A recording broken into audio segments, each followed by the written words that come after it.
السلام عليكم، مرحبا بكم في قناتي قناة لينا.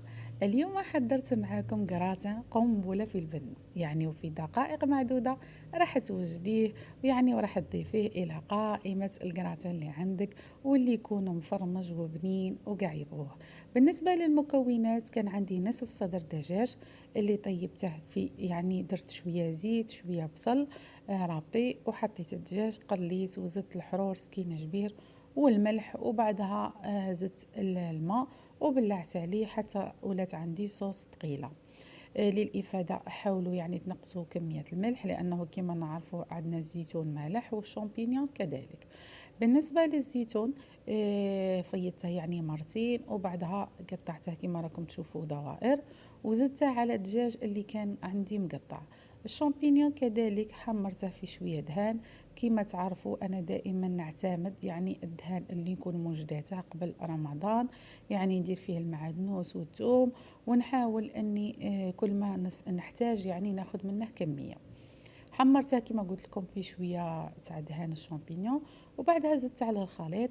للإفادة هنا تقدري تزيدي بطاطا مقلية مربعات، ولا كذلك تنجمي تستغني عليها.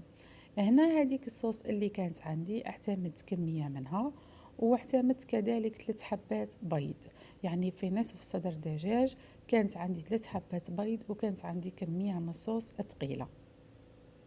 كيما راكم تشوفوا راح نخلط وندير حوالي 2 حبات نحطهم ونخلط ونشوف.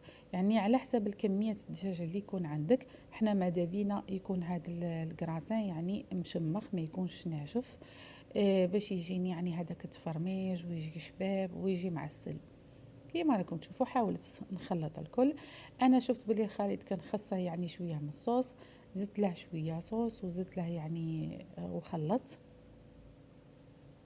تقدري كذلك تزيدي الفرماج المبشور كذلك في الداخل، يعطيك كذلك بنة شابة، وما نحكوش على كيفاش يكون هكاك مفرمج، يجي شباب.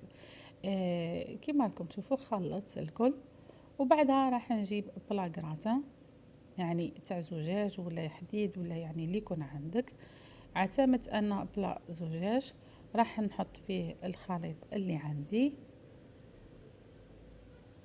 صدقوني هاد الكراتان يجي كمية ويجي بنين ويجي كذلك خفيف، تقدري تعتمديه في رمضان حتى في الفطر. ان في الايام العاديه تقدري تزيدي له البطاطا ويكون عندك كميه كبيره، وتديريه في فطور ولا حاجه يكون يسلك كيما احنا نقولوا. راح نحاول كاع نسوي هذاك السطح، وبعدها راح نعتمد الفرماج اللي عندي. ماشي مشروط الفرماج اللي يكون عندك، المهم فرماج يكون بنين. راح نديره كاع على السطح كما راكم تشوفوا. نعتمد شويه كميه كبيره، لانه انا ما درتش الفرماج رابي في الوسط، لهذا اعتمدت كميه الجبن من الفوق بزاف. وبعدها راح نحاول ندخلها في هذاك الخليط اللي عندي. انا ما خلطتهاش مع الخليط من الاول باش ما يكونش هذاك الخليط مالح بزاف، لهذا راح نضيفها فقط من الفوق، ونحاول اني ندخلها في الوسط كما راكم تشوفوا.